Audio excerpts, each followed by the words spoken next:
There we go. Okay. So this week is Parshas Mishpatim. It's also this Shabbos is Rosh Chodesh Adar. So you have a um a combination this Shabbos. It's a very holy Shabbos. Rosh Chodesh Adar, Mishenichnas Adar Marbim simcha. We have 60 days of Adar this year. The Rabbi used to say whenever we had this Shana Mubarak like this, when we had a leap year, when we had two Adars, the Rebbe would always bring the idea of you have 60 days of simcha. And we know in halacha, batal b'shishim. So if there's anything negative in the world, any negative decrees, any negativity in our lives, it's batal b'shishim with our 60 days of simcha. So we have to prepare ourselves. How do we get in this mode of Mishenichnas Adar Marbim b'simcha? So I want to speak about Rosh Chodesh Adar, Marbim b'simcha, Parshas Mishpatim, and see if we could somehow connect all the pieces. I don't know if we'll be able to, but give it a try. So I want to start off. Well, let's start off with Parshas Mishpatim, and then we'll verge into Adar, and then we'll come back to Parshas Mishpatim. So Parshas Mishpatim, we know Parshas Mishpatim. Parshas Mishpatim is all of the laws, not all, but the main content of the parsha is the monetary laws, the laws of damages, the laws. Halacha is divided up, or the mitzvahs are divided up into three different categories. Chukim, which are laws that transcend rationale. Edus, testimonial laws that tested like Tefillin and Shabbos, they testify to our connection to HaKadosh Baruch Hu.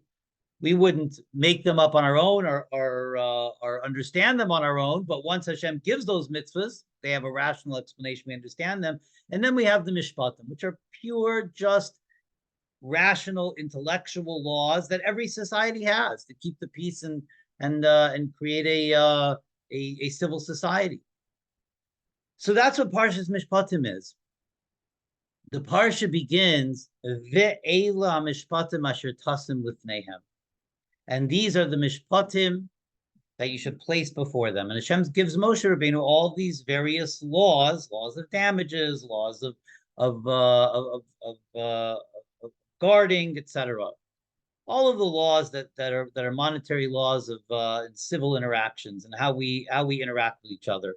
But what's interesting is the parsha begins, and Rashi takes note of this as well, with a vav, with the letter and. I mean the word and. Ve'ela mishpatim. So we don't begin a sentence with and. And is a funny way to begin a sentence. And Rashi says the reason why, because whenever you have the word Ela without a vav, Ela means it's a new concept, not necessarily connected to what came before it. But Ve'ela, and these, is the Torah's way of stressing that this parsha is very interconnected to what came before it. Now, what came before it? Parshas Yisro is Har Sinai. So Rashi gives two explanations. The first one is just like the mitzvah, the Aseret Dibros were given at Har Sinai. Ve'ela, so too all of these mishpatim. We shouldn't think for a moment that these mishpatim are just simply God's way of telling us how to have a civilized society. But these mishpatim are just as godly as the Aseret Dibros. These were given at Sinai as well. And then Rashi gives another explanation, or a further explanation, that Parshas Yisro ends with the description of the Mizbeach, building the Mizbeach. Particularly the last pasuk in Parshas Yisro,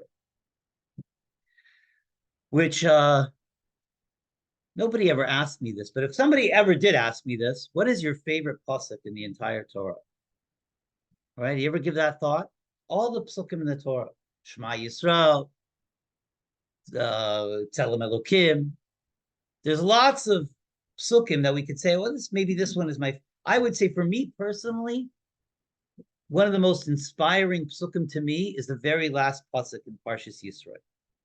And the reason for that is the Gemara in Masechtas Brachas tells us Hakol Helech Achar Achitum, that the conclusion of anything, the conclusion of a parak, the conclusion of a parsha, the conclusion contains within it, summarizes, personifies the entire content of everything that came before it. In the conclusion, encapsulates it all. Everything goes after the chitum, after the conclusion. The conclusion encapsulates everything in its entirety. So Parshas Yisro, Matan Torah, this incredible godly revelation that Jews were able to see to the Kisei HaKavod, a revelation, a godly revelation that never took that like it never took place before and never took place again until Mashiach comes. So you would think that the concluding verse of Parshas Yisro is something that encapsulates the Aseres HaDibros, the 10 Commandments, the giving of the Torah on Har Sinai, this incredible godly revelation. I mean, Parshas Yisro is the apex of the entire Torah. Everything up to that point was leading to the giving of the Torah. And everything after, in the entire Chamisha Chumshi Torah, everything afterwards, everything after Parshas Yisro is a flow from Matan Torah. So this Parshas Yisro is like the apex of the entire Chamisha Chumshi Torah. And so how does Parshas Yisro conclude? And this will, I know this is a Parshas Mishpatim Shiur, but we'll get there because Ve'ela Mishpatim. Mishpatim is connected. Ve'ela Mishpatim, the Vav is connecting it to the very last pasuk in Parshas Yisro. Not just to the whole Parsha, which it is, as Rashi says, but to the very last pasuk, speaking about the Mizbeach. So what's the last pasuk in Parshas Yisro? How do we encapsulate this entire Matan Torah experience? So the last pasuk in Parshas Yisro is a pasuk dealing with the minutia of building the Mizbeach. Le sal b'mailas al mizbechi, asher le segala ervascha alav. It's the last pasuk in Parshas Yisro. Translated, that when you're building the stairway up to the Mizbeach for the Kohanim to go up to bring the karbonos, le sal b'malos. They shouldn't climb upstairs. It shouldn't be built with stairs. It should be built as a ramp. Why? Asher le'segala ervascha alav, so that the Kohen, when he's walking up the steps, when you're walking up steps, you have to take a wide step in order to climb up to the next step. You have to step wide, and the Kohen is wearing a robe. And even though Rashi says the Kohen is wearing pants, Mishenichnas he's wearing pants underneath his robe, but nevertheless, wide steps wearing a robe is a me'ain of Gilui Erva, that the Kohen is sort of revealing what's underneath his robe, and therefore it's embarrassing. We have to be sensitive to the feelings of the stone, of the inanimate object. And therefore, says the Torah, you build the stairway up to the Mizbeach, build it instead of stairs, build it as a ramp, so that the Kohen will take smaller steps and not reveal his erva, his nakedness, to the stones underneath it. And then Rashi concludes that the reason for this mitzvah is to inculcate within the Kohanim sensitivity. That the whole reason why they have to build a ramp up the Mizbeach and not steps is to be sensitive to the feelings of the stones. And says Rashi, the stones don't have das, they don't have knowledge, they don't have sensitivity, they don't have intellect, they don't have feelings. And nevertheless, the Torah commands us in the last pasuk in Parshas Yisro to be sensitive to the feelings of the stones, even though the stones have no feeling. But the point is, if we have to be sensitive to the stones, how the stones feel, alachas kama v'kama, how much more so, says Rashi, when it comes to the feelings of our fellow human beings who have a heart, who have understanding, who are sensitive, who get hurt, how much more so do we have to be careful with the feelings of our fellow human beings? And that's the lesson, that's the final pasuk in Parshas Yisro. So the minutia of building the ramp as opposed to steps is not just a mitzvah about the Mizbeach, but it's to inculcate within him, to imbue within all of us, that if we have to be sensitive to an inanimate object like the stones underneath me, how much more so do I have to be sensitive to the feelings of my fellow human being? And this is what concludes the entirety of Parshas Yisro. Everything goes after the conclusion. In other words, what the Torah is telling us is if you want to internalize the entire Matan Torah experience, if you want to truly internalize Torah, if you want to experience Torah, you cannot receive the Torah with irrespective of how you treat your fellow man, how you treat your fellow human beings. The sensitivity and the love and the care that you have to your fellow beings encapsulates the entirety of Matan Torah. The entire Torah experience can be summed up on how we treat one another. Ve'ela ha-mishpatim. And this is where Parshas Mishpatim comes in. All of these mitzvahs of laws of damages, of integrity in the way that we handle our money, in honesty and ethics in terms of how we handle business. That is Parshas Mishpatim. Ve'ela Mishpatim, and this encapsulates the Sinai experience as well. This is attached to the very last pasuk in Parshas Yisro, to tell us that how we interact, how we handle ourselves with our finances, with our money, our honesty, our integrity, is very much connected to our receiving the Torah. We cannot be observant Jews, keep Shabbos, keep Kashrus, keep Pesach and Sukkot and all of the rituals of Judaism, and be dishonest in business. It doesn't go together. Ve'ela mishpatim. This is what the Torah is telling us.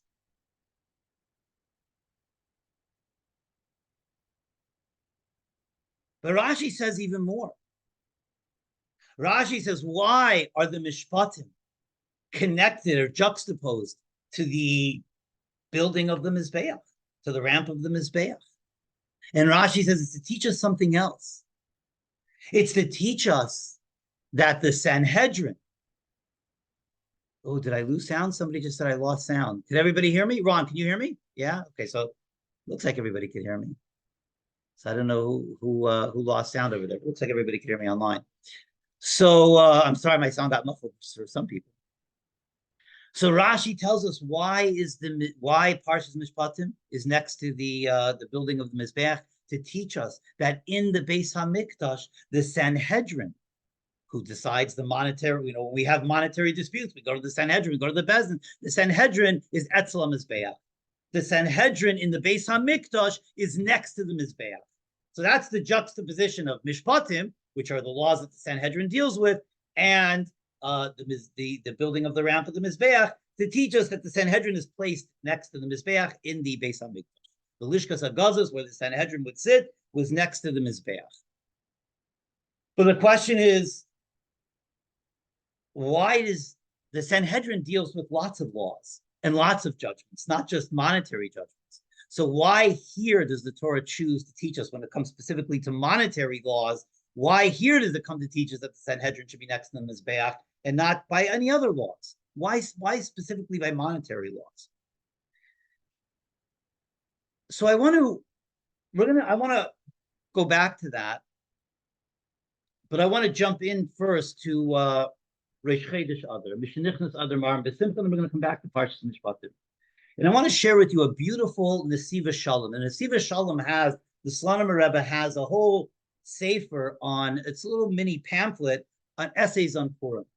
And it's the very first essay, and I think I've spoken about it even before in this year, it's just foundational.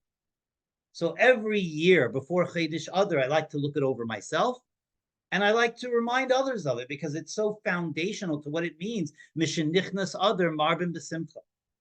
And he says to understand what this means, Mishenichnas Adar Marbim b'simcha. What does it mean? How does Hashem command simcha? Simcha is a feeling, right? You could command an action, but you can't really command a feeling.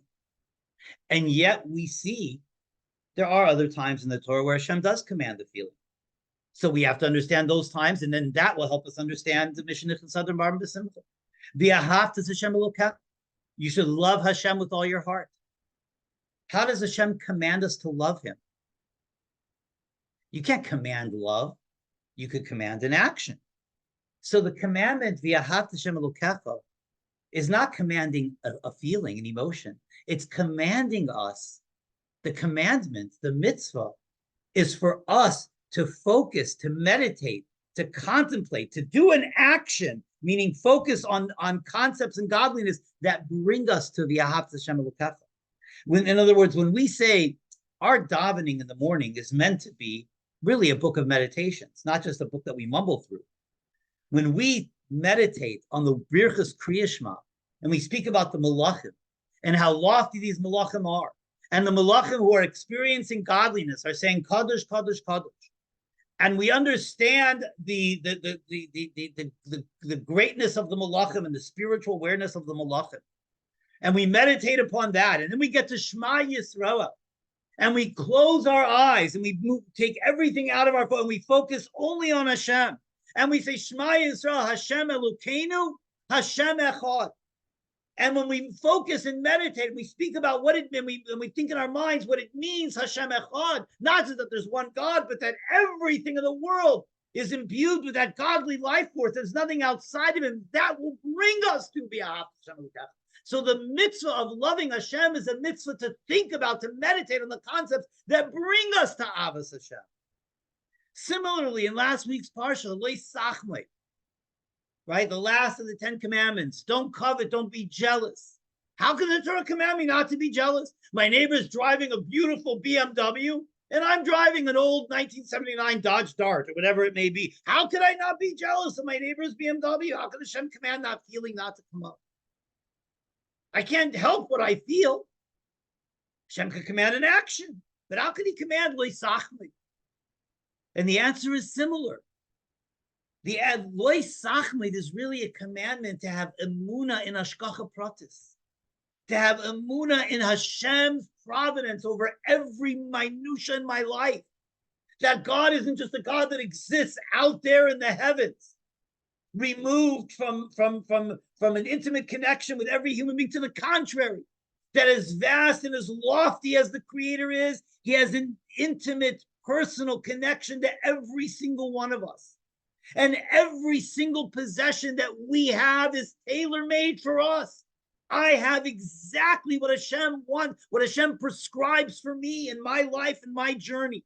And so when I look at what other people have, other people's homes, other people's marriages, other people's possessions, whatever it may be, and I feel a twinge of jealousy. Oh, I wish I'm meant to remember Hashgacha Pratis. That what they have is their prescription, and what I have is my prescription.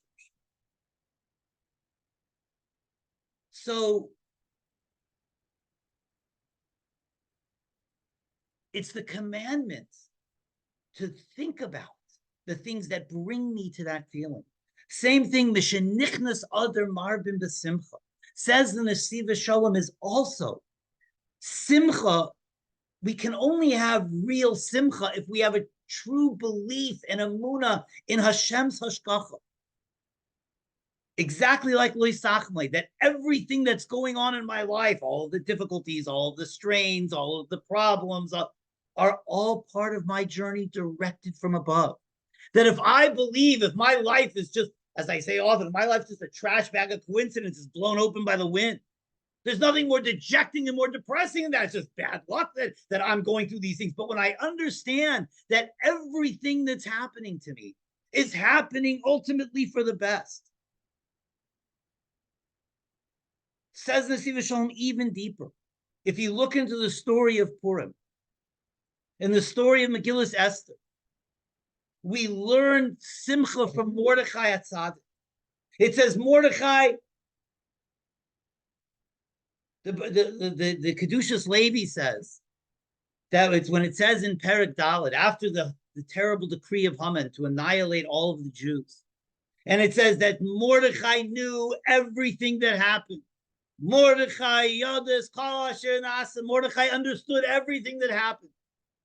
So the simple understanding is Mordechai heard about the decree, but it says the Kedushas Levi, Levi Yitzchak Barditchev, it was deeper than that. That Mordechai understood everything that happened means that Mordechai understood this decree wasn't just a decree from Achashverosh. But the decree of annihilation came from the seal of the Melech Malchei Malachim. It was the Kadosh Baruch Hu who sealed this decree of annihilation. That Klal Yisrael, for whatever reason, was deserving at that moment, at that time, at that period in history, annihilation.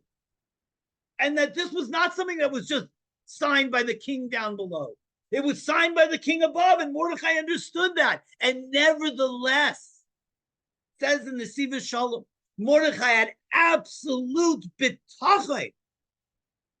He had absolute trust that the decree would not come about. And that's why it says when Mordechai wouldn't bow to Haman, it says, Lo yichra v'lo yishtachava. It says it in the future tense. Not just he didn't bow in the past tense. Mordechai knew he would never bow. He knew that the Jews would be victorious, and he had absolute bitachon in this. And says in the Siva Shalom, this is the difference between Amunah and bitachon. Amunah is Hashem exists. But bitachon is deeper than that. It's not just that Hashem exists, but bitachon is that I trust that it will ultimately be good. And when things are happening now, don't forget, this was a decree signed and sealed by the king. That was now, once it was sealed by the king, the law was, it was impossible to be overturned. There was no hope. There was no way out. It was an absolute hopeless situation. It is impossible for the king's decree, once it's signed and sealed, to ever be overturned. That's the laws of the kingdom. So there was absolutely no way out. And nevertheless, Mordechai had absolute bitachon that Revach v'Atzala Yamud Liyehudim, that we would be victorious. And where does this bitachon come from? This bitachon stems from the very first of the 10 commandments. It's not just Anochi Hashem, Asher tzisicha me'eretz Mitzrayim. It's not just I am Hashem who took you out. Anochi Hashem Elokecha. I am Hashem, your God, singular, even though Hashem is speaking to millions of Jews. Elokecha, I have a singular, unique, intimate relationship with you. It's not just that Hashem exists, Anochi Hashem, but Anochi Hashem Elokecha. I have a relationship with you, an intimate relationship. Hashkacha pratis, I direct every aspect and element of your life. And this is what it means. Baruch HaGever Asher Yiftach B'Hashem. Blessed is the human being who trusts in Hashem. When we have trust in Hashem, we're Baruch HaGever. That bitachon draws down brachas. In other words, even if there's a decree that is signed by the Melech, not just Melech Achashverosh, the Melech Malchei Malachim, our bitachon that decree will be overturned actually brings down the bracha. Our bitachon changes reality. And that is exactly the story of Purim. This is the message of Purim. And so says in the Siva Shalom, when we live with this bitachon, this is the key to Mishenichnas Adar Marbim simcha. We have to contemplate, we have to think about, we have to focus on our bitachon, on our absolute trust that everything will be good. Now, it's easy to believe. It's easy to have bitachon when the external things in my life are all good. But what happens when they're not good? And I think we've never had a Mishenichnas Adar like we have now in our lifetimes. When things are difficult for Klal Yisrael, when things are difficult in the world for the Jewish people, and things are difficult in Eretz HaKodesh for the Jewish people. And Jews across Eretz Yisrael are sitting Shiva. And we're going through the most difficult torment that Klal Yisrael has gone through in our lifetimes. And so it's very easy to just be miyayish and what's going to be, how could it be, how could Hashem let this happen?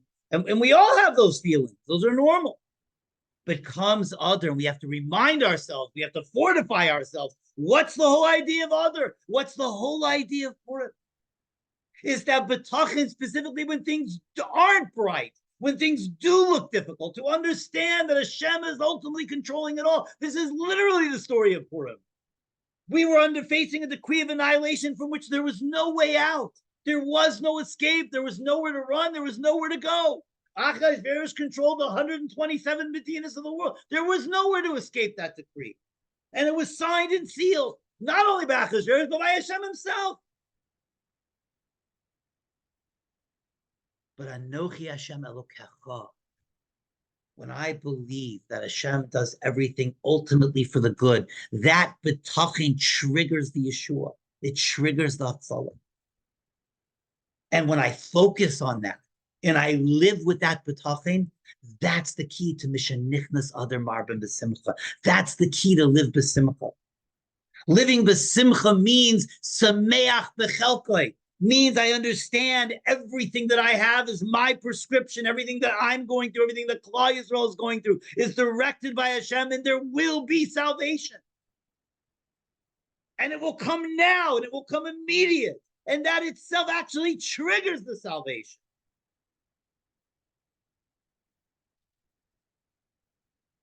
This is Mishenichnas Adar Marbim b'simcha. And I think this betachin, when we live with this betachin, then it affects every element of my life. It affects not just my connection to HaKadosh Baruch Hu, but it affects my honesty in my dealings with my fellow man. Everyone is under a strain of having to earn a living. And oftentimes people are even very scrupulously religious people aren't necessarily always honest or try to find loopholes where they could gain more money, because we need money to grease the wheels of life. But if we have betachin that everything that we have is a bracha from HaKadosh Baruch Hu, and our job is simply to make the keli for that bracha, and the keli has to be whole. That's ve'ela ha-mishpatim.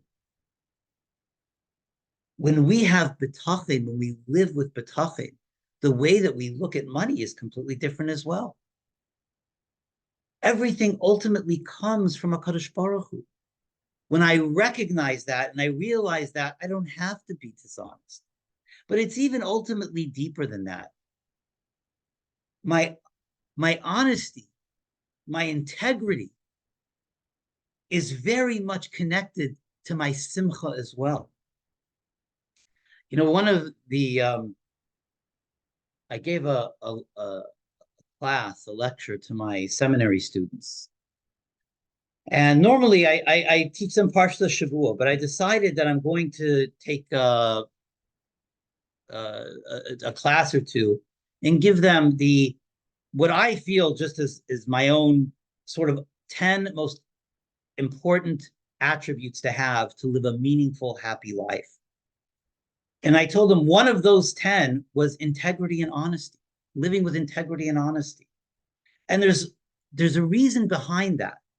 And that is, when I live with integrity, when I live with honesty, I have emunah in myself. I have a respect for myself. And if I have belief in myself and respect for myself, it's only then that I could truly love somebody else. But if I don't honor myself, if I don't like myself, if I don't love myself, if I don't love who I am, I'm incapable of loving anybody else as well. And here's something one of the greatest, I would say, blessings of being a community rabbi for 3 decades is just perspective. Because normally we only see things out of the lenses of our life experience. But when you're a community rabbi, you get to see things and interact with so many different people that you see life out of other people's perspectives as well. And I could tell you something across the board. In 30 years, the vast majority of people who I interact with, I meet, are honest, ethical people, but it happens. There's always dishonest people and unethical people, and they come across my path. And here's the thing, across the board, I have never met a dishonest, unethical person. And I've met many who are happy people. They are across the board, no matter how much money they have, no matter their social status. They've struggled. People who are dishonest struggle in relationships for obvious reasons. Honesty and integrity is the glue in relationships. And we as human beings, Hashem created us to be interconnected. So if I am dishonest, if I struggle in my relationships, my interconnectivity to the people closest to me and even to people who are distant from me is damaged. And that damages my simcha. Because we are human beings, are created. Even the most introverted human beings, like myself, are created for connection. And if my interconnections between people are damaged, my joy is damaged. My simcha sachaim is damaged. And so this is why I think Parshas Mishpatim, which speaks about the honesty and the integrity and the relationships that we have within each other, falls out on Mishenichnas Adar Marbim simcha on Rosh Chodesh Adar.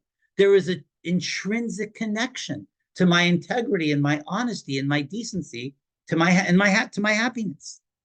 And this is why the Sanhedrin is next to the Mizbeach. It's to teach us that just like the karbanos on the Mizbeach, what are the karbanos on the Mizbeach? We shecht an animal, we slaughter it, we pour its blood on the corners of the Mizbeach, and we offer the animal on the Mizbeach, right? It doesn't seemingly accomplish anything physically, but we understand it accomplishes something incredibly spiritual. The karbanos comes from the Lashon Kiru. It brings us closer to a Kadosh Baruch Hu. The karbanos are an intrinsically very holy spiritual act, to such an extent that when we've lost appreciation for the kedusha of the karbanos, the Beis Hamikdash, one of the reasons why the Beis Hamikdash was taken away. We lost the understanding of the kedusha that was there. So when we understand that the karbanos, the act of the korban, is an act of kedusha, this is why the Sanhedrin is next to the Mizbeach, because it's teaching us that the interaction, the monetary and financial interactions that we have with each other, and our honesty and our integrity in those, are just the same level of kedusha as the karbanos. It's not just Hashem commands us, Mishpatim, to keep society a sane, rational place. No, these are mitzvahs that are as holy as the karbanos. And we have to look at our money and the way that we handle our money with the same level of kedusha, with the same level of scrupulousness as we do with our rituals. In other words, we go out of our way to ensure to be scrupulous when it comes to chametz on Pesach. Are we the same scrupulous with our finances? That's why the Mizbeach is next to the Sanhedrin. The Sanhedrin is next to the Mizbeach, to teach us that our financial life we have to be just as scrupulous, and we have to recognize that it's just as kadosh, it's just as holy as the karbanos. And when we understand that, when we live with that level of integrity and honesty in our financial dealings, in our monetary dealings, when we understand that our monetary dealings are just as kadosh, or just as holy as the karbanos on the Mizbeach, that itself brings us simcha. That itself is the foundation to bring us joy, because that is the foundation. Honesty is and integrity, and how we deal with each other is the glue in our interconnected relationships. And therefore, Parshas Mishpatim is an integral key. Our ethics and our integrity, financial, are an integral key to our simcha. And therefore, Parshas Mishpatim falls out on Rosh Chodesh Adar. So the key for all of us, just in conclusion, to live as we're entering into Chodesh Adar, and the Nesiva Shalom brings that Purim, and many Meforshim bring this, as the Chazal say, that Yom Kippur is a day, Yom Kippurim. Yom Kippur, the holiest day of the calendar, is Kippurim. It's only like Purim. That Purim's even holier than Yom Kippur. And just like Yom Kippur has a Seres Yimei Tshuva, we don't just walk into Yom Kippur. We prepare ourselves for Yom Kippur. So officially, the first time that the Megillah could be read, according to the Mishnah, is Yud Aleph Adar. The first time in certain towns, certain places in Eretz Yisrael, could be read on Yud Aleph Adar. So therefore, the 10 days of, just like Yom Kippur has 10 days of preparation, the Purim also has 10 days of preparation. The first 10 days of Mishenichnas Adar Marbim simcha. That's the This is our preparation. So this now, we find ourselves now, as we in the week of preparing ourselves for Chedesh Adar. We have to put ourselves in the right mindset. And especially now, it's not easy to be in the right mindset. We hear negative news out of Eretz Israel. Another soldier, Rachmana litzlan, dies. There's murder. Another terrorist act. It's very easy to not be b'simcha now. But if we remember the entire story of Purim, the Siva Shalom concludes with such a beautiful idea. He says that the last mitzvahs of the Zion mitzvahs, the Rabbanan, the last mitzvahs were Hanukkah and Purim. And he said the Chazal established Hanukkah and Purim to be Yom Tovim. And he says Hanukkah and Purim have the same common denominator. And that is the entire story of Hanukkah and Purim is about betachin, is about trusting in Hashem against all odds. When things look like it's so bleak that there's no way out. Now, we all know the story of Hanukkah, right? There's this tiny little Hashmonai army against this massive Greek. That was a suicide mission. There was absolutely no way out, and we were victorious. And Purim, as I said, Achashverosh controlled the entire world. There was no way out, and we were victorious. It says in the Siva Shalom. The Chazal understood that they were on the precipice of a very long and difficult gullus for Klal Yisrael. That we would have periods of persecution and periods of bloodshed, and the Holocausts and pogroms. And what would give us the koyach? What would give Klal Yisrael the spiritual stamina and strength to survive the gullus? Our betachin. And so therefore they instituted Hanukkah and Purim as moments in the calendar when we could recharge, when we focus on what the true story is, the underlying story, and recharge our betachin to be able to march through this dark gullus to get to the end, to get to Mashiach. It is Hanukkah and Purim that give us that charge.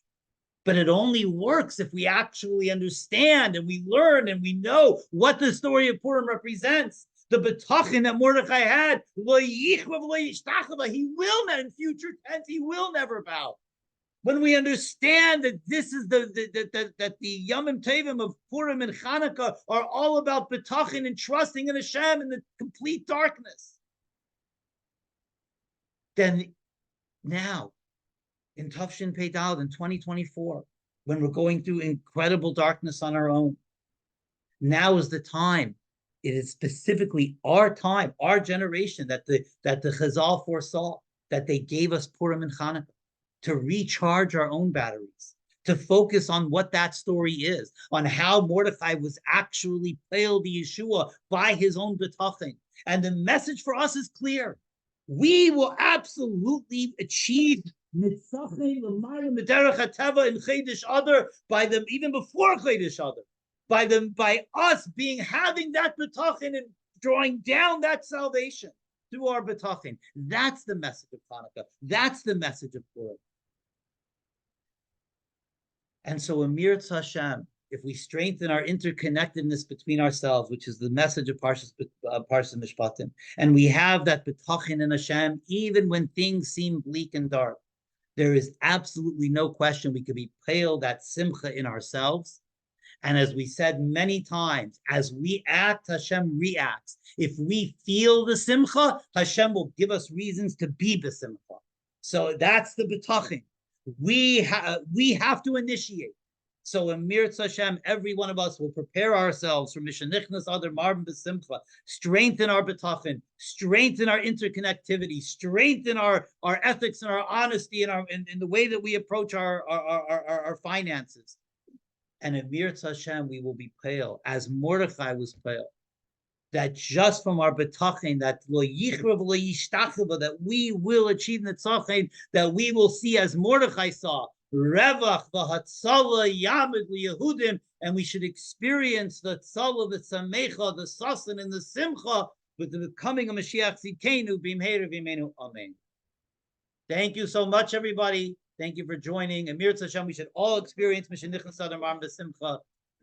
Oh yeah, let's do Tehillim. Yes, let's do Tehillim for our brethren in Eretz Israel and all over the world, wherever they may be. Let's do Tehillim. We do what we always do, 121. So let's just conclude. Let me just pull it up here. Okay. Tehillim 121. Shilamala Siseinai Horimiyayin Yavoy Ezri. Ezri mi marinei se shamayim v'aretz. Ayitin l'mei raglecha yanim shemrecha. Hi yanim l'yishan shema Yisrael. Adinai shemrecha neitzil chayad minecha. Yema mashemesh le'yekacha v'yireach b'layla. Adonai yishmarcha mikara yishmeres nafshecha. Adonai yishmer tzeis l'v'yecha mi'ata v'yadei. And Mir Hashem, our simcha and our preparations that will be enough to be pale the Yeshua and the Tzala. We should experience take it from Yad Mamish. Thank you so much, everybody. Have a wonderful week. Yasha Koach. Thank you. Thank you, Ken.